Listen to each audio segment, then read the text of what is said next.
Hey guys, welcome back. This is your boy Gamelander here. We're back again with another video, and today we're looking at Thor: Love and Thunder.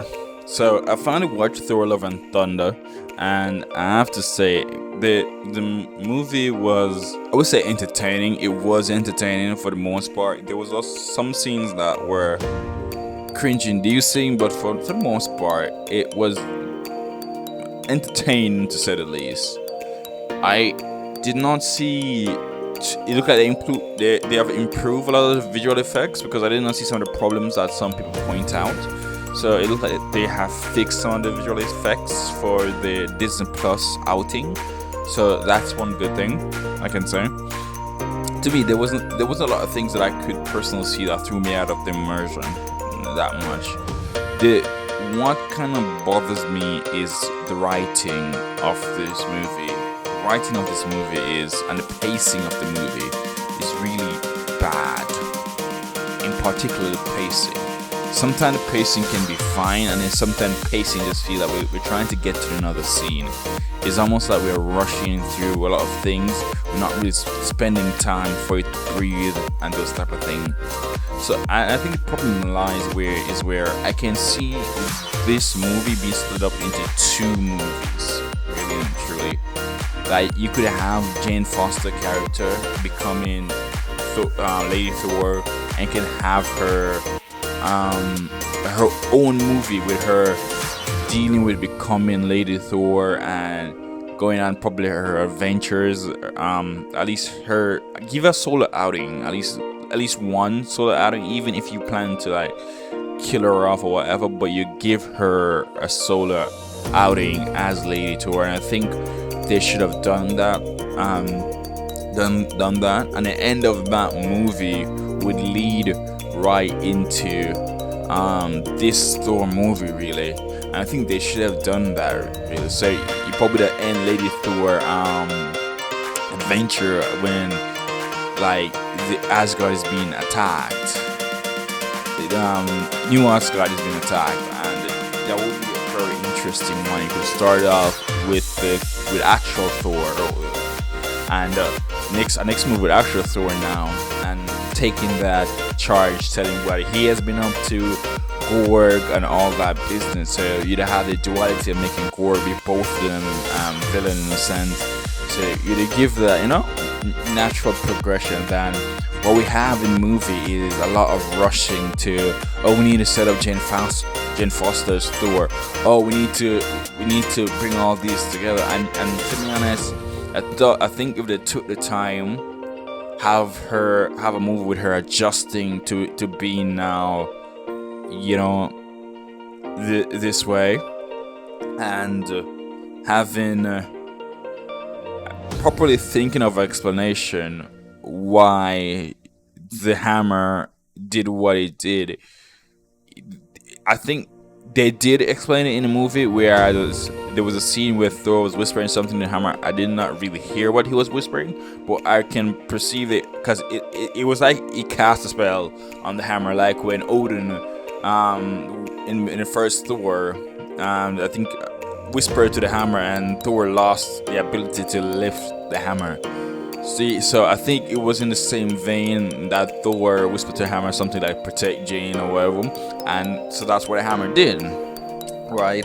So that was, yes, they had explained it, but I think if you had a different movie, a different director, writer, and everything that approached the story with more, you could still have a decent breakup scene that makes a lot more sense, because it was a lot of goofiness. Like, they addressed why they break up, and it was a goofy thing they tried to make in comedy. Like, to be honest, for something that should be a comedy, it was not that funny. It wasn't funny. I didn't laugh in this movie. What made me smile in this movie was Thor. Like, Chris Hemsworth as Thor. There's something just charming about Chris being Thor. There's something about the guy that when he's being witty and everything, is something charming about it. In some cases, not all cases. In some cases, it did not work at all. No matter what, it did not work in some cases. But in a lot of cases, like you could see it, him, like just being that way, and it was very interesting. That some of the time he was funny, but it wasn't because of the writing, just because of his own charisma and stuff of that kind. Christian Bale was really good in this too.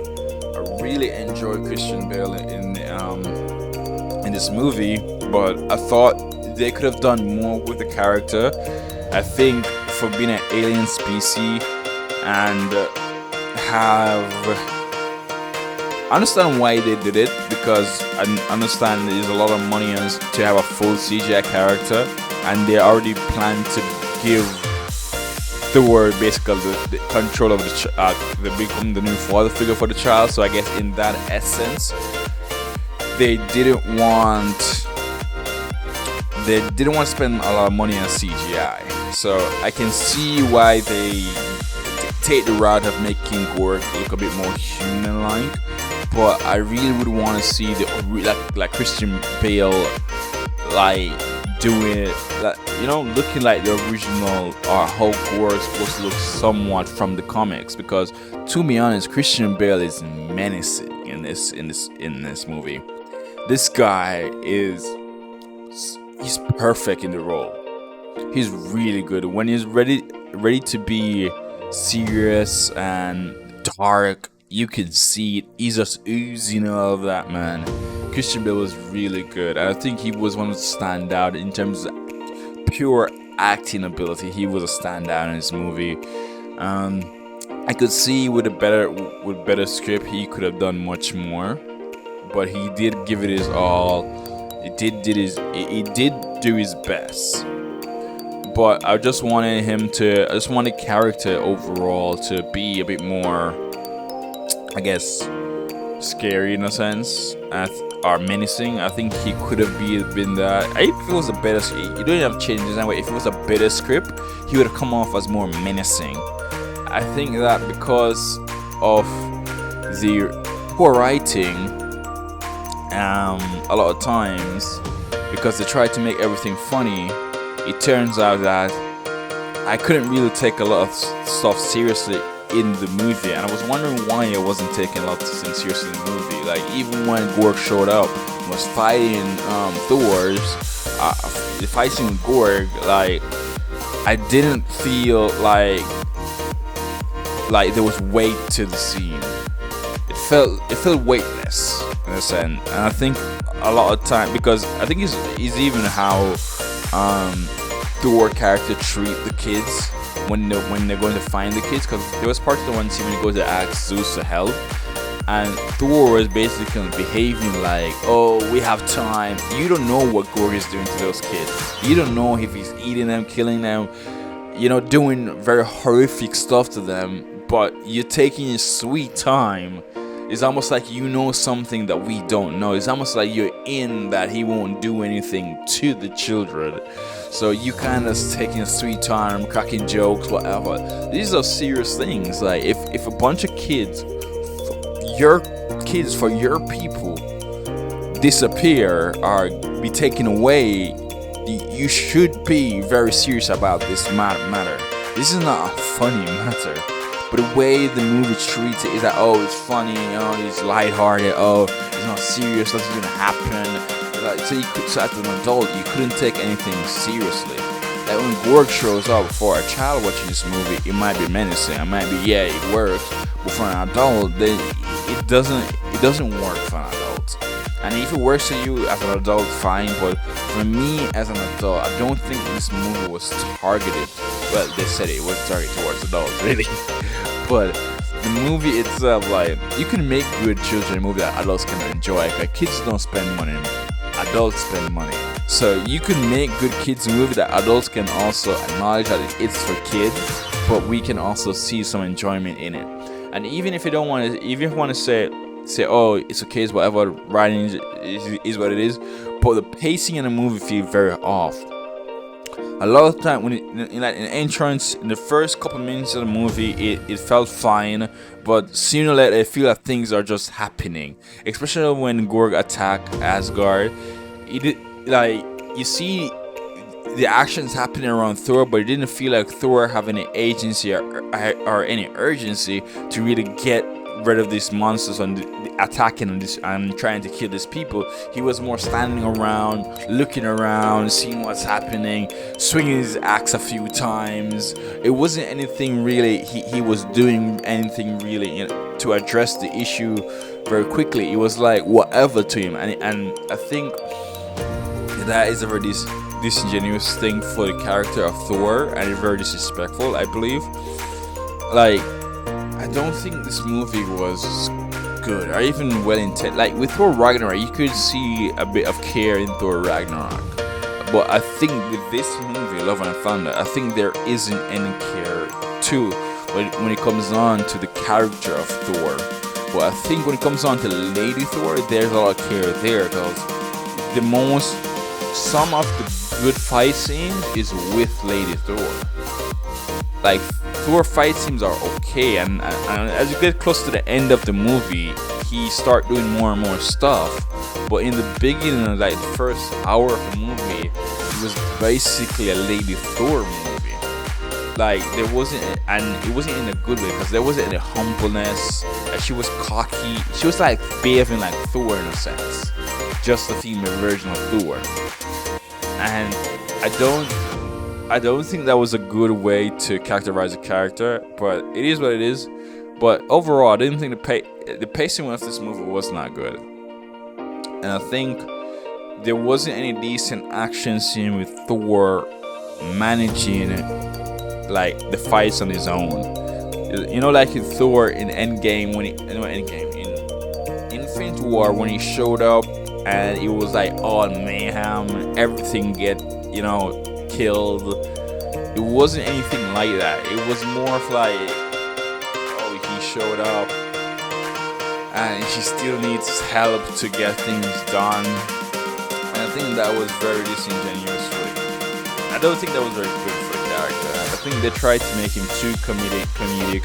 They tried to also make a serious movie, and it doesn't work. I like the color contrast in like the void zone. That was really cool. But what's good about this movie is on a technical level at certain places, but on an emotional level, on a pacing level. Visually technical level, but on a pacing level, on a story level, the movie does not work. It really does not work. It makes Thor dumb. It makes and I see a lot of things that people are saying. Like referring to Valkyrie as king. Why you could just make her just say she's the ruler, or the ruler of Asgard, or a placeholder for Thor, but Thor is still the king. He's just trying to figure some shit out after Endgame. That could still work. Or even in the last part where Jane Foster came to help Thor to fight Gorg, and she said something to him, and Gorg said something Lady Thor, and I thought that was really cool. But then her rebuttal was, "Oh, I'm mighty Thor," and yeah, that part was cringe. And then she went further, say, "Or you can call me Professor," or whatever. I was like, that part was extra. The Professor part was extra cringe. I was like, why does this matter? Why does this matter? He's an alien just trying to, that you perceive as trying to kill people. But I think they should have made, right? I think they should. In the end, Thor convincing Gorg to bring back his daughter is very stupid. I think Gorg should already have that notion that he was going to bring back his daughter, but because he was going around killing gods to find a way to get to eternity, then the perception of Thor and other gods is that, oh, he's going to eternity to kill all gods. So I think that would be an interesting duality. Say you could even have the ending play out the same way, and then when Thor trying to say stop, you don't need to kill the gods, whatever, he turns and respond, because they're set up for, like, he says, I'm a good father, whatever. Another thing I want is back is my daughter, and I think that would have been a good setting to see all the evil he's done is for his daughter, which still happened in the movie, but I think they could have executed it a lot better than they have done in the movie. So, all in all, Thor: Love and Thunder happened, watched it. It was okay. There's a lot of problems with the movie that I'm not really too into. There was a lot of scenes that, as I said, there's just some scenes that you clearly see that this is a problem. And I think they tried to make it too jokey, and that was one of my turn-offs also. And plus the pacing was off, the writing was trash. The visual effects looks good though. But apart from that, would I watch this movie? I don't generally rewatch movies. Like, only movie I rewatch from Marvel is the Iron Man trilogy, because I believe that the story of Iron Man more often resonates with me than any other character in the MCU, especially as a man. Thor, the first Thor, didn't really resonate with me because whatever. The Captain America, it resonated okay, but it wasn't that like cool with me. I think Iron Man was really good though with Iron Man trilogy. So I would not rewatch this movie. Would I tell people to watch it? If you're a big fan of Thor and if you're female and you just like want to see Chris Hemsworth butt naked, go watch it. But if you're not a big fan of seeing Chris Hemsworth naked, this is not a good story. This doesn't really add anything to the character of Thor per se. It just probably gives him just a surrogate daughter, but it didn't add anything to the character of Thor. And I think that was just a missed opportunity to have it add something to the character of Thor. And one thing I said, Chris Hemsworth looked jacked for this role though. He was like, that's one thing I can respect with Chris. He always looked pretty nice. He always looked pretty nice. But all in all, like, this movie was poorly put together. It was a poorly constructed movie. It wasn't really good. Yeah.